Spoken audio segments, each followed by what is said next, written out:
welcome to Miss Cindy's Kitchen. Today I'm going to show you a quick way to make soup that will cook while you're away for the day, such as work, school, kids' obligations, whatever. Put your crock pot to work. It's fall, we're all busy, and it's cooling off, so we all want soups and warm foods.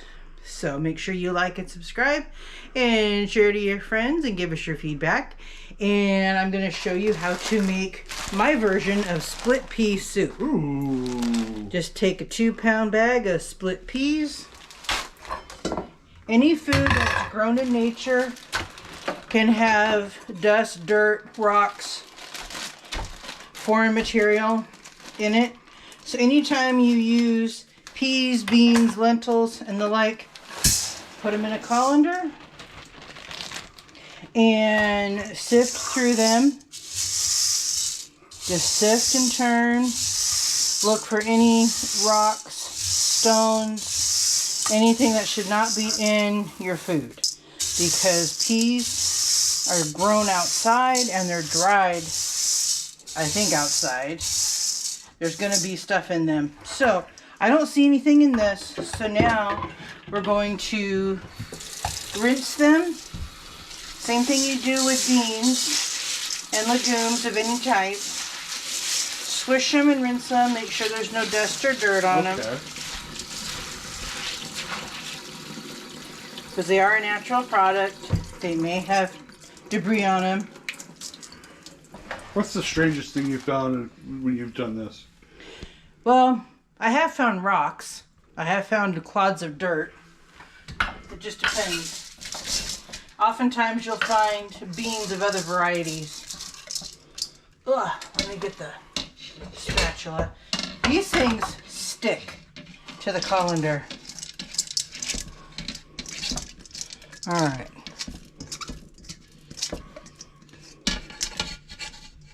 Doop-a-doop-doop. Yeah, in our household we're busy, so I use the crock pot at least a couple times a week. With peas, they don't need to be pre-soaked, so you can just put them on before work. And I had some snack baggies of carrots that needed to be used up, so I chopped them up. And I'm putting them in the soup. My guess is that's about 1.5 cups of chopped carrots. With this recipe, you measure with your heart and what you prefer to put in it. And this is 2 russet potatoes. I just scrubbed them and cut them up. You can leave the skin on, peel it, whatever suits your fancy. So how many potatoes is that? 2 russets. 2 russets, alright. And then this is 1 onion, just roughly chopped. I'm going to put that in there. And I use a plastic pitcher to transfer water. It's just easier when I need to water the animals. Fill the pot on the stove. Just use the water that way. And what I'm going to do is I'm going to put in some dry chicken broth. Okay. And I just measure this with my eyes. I don't measure it with a spoon because I've been making this for so long. I just do it by look.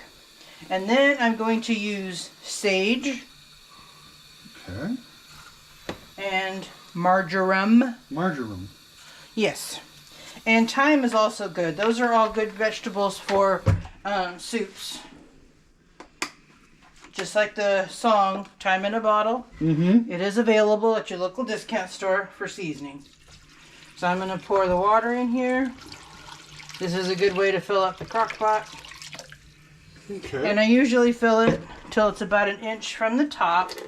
And this is also a good opportunity to use up any remaining ham you have in your fridge, either a ham bone from a dinner that you've made, or just ham that's lunch meat, or just a small chunk of ham you have remaining, or you can just leave out the meat.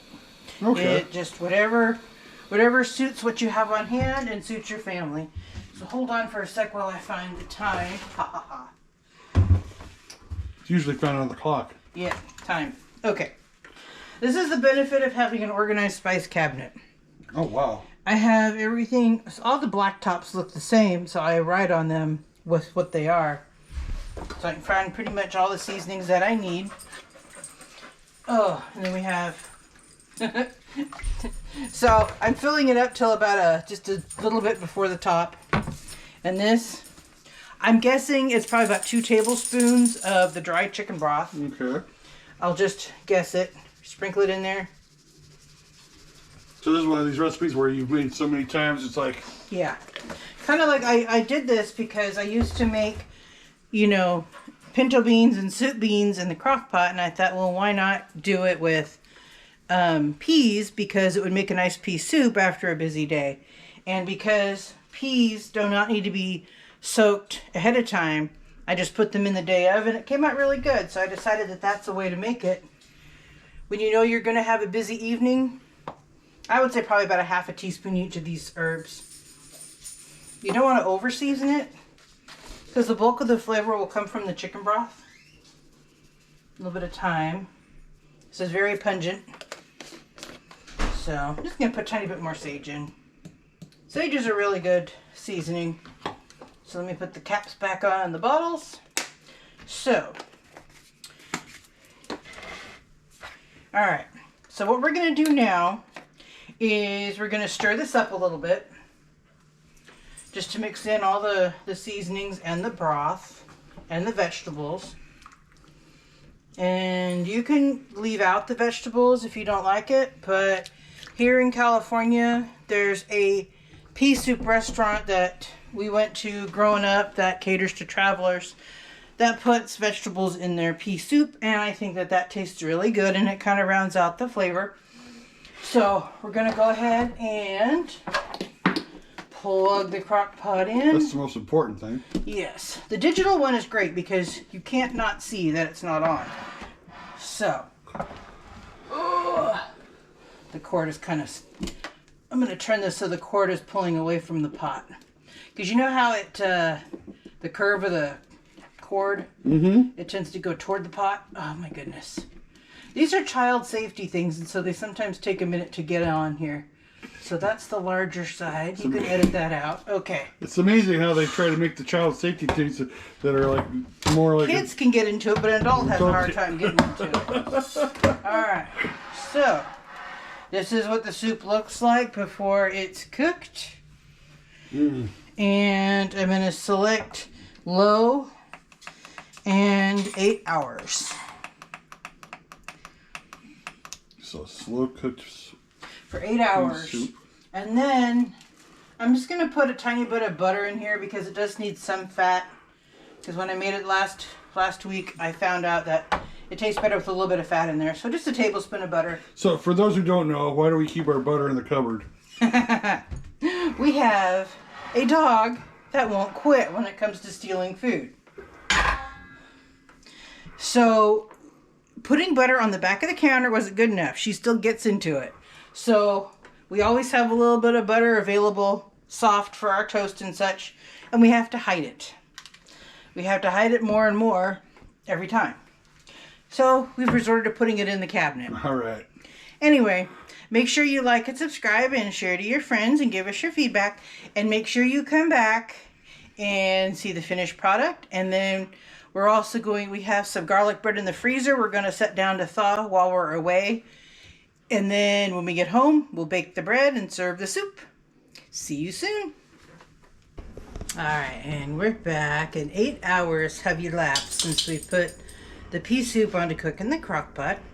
So I hope in the intervening time you all have liked and subscribed and shared this video to your friends.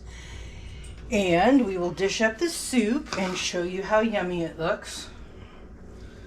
As you look closer, it's got... You can still see the definition of the peas, but they're very soft, and they gradually will break down as the soup sits.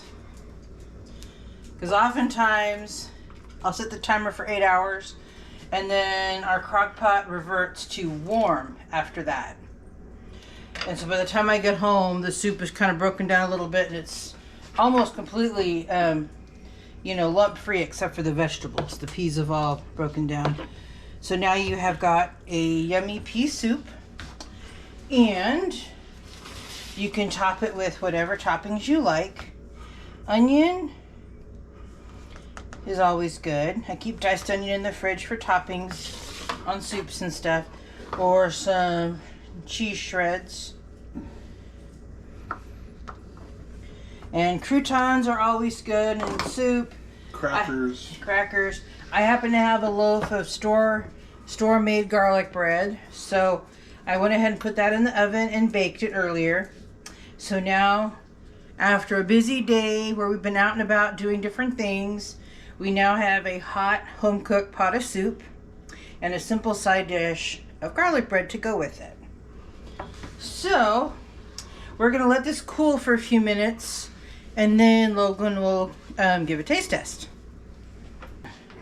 Alright, and now the soup's cooled off a little bit, so Logan's going to give it a taste test. Yay, Logan! Back from his adventures. Yep. His first day off in like 6 weeks.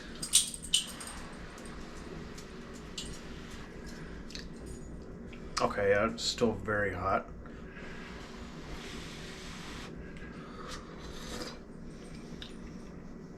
Melted cheese.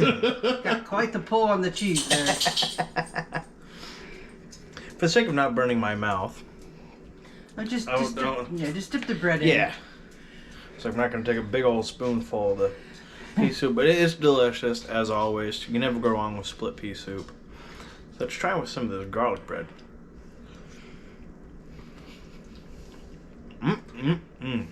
Good? Delicious.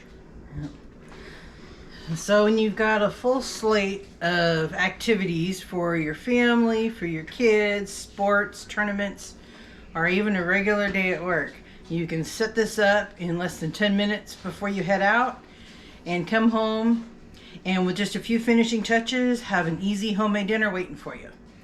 Have a great evening, and thank you for joining us. Thank you for watching Miss Cindy's Kitchen. To get more recipes like this one, subscribe to the channel and hit the bell for notifications when new videos are uploaded. Share it out to your friends, family, and neighbors, and leave us a comment to let us know how this recipe worked for you.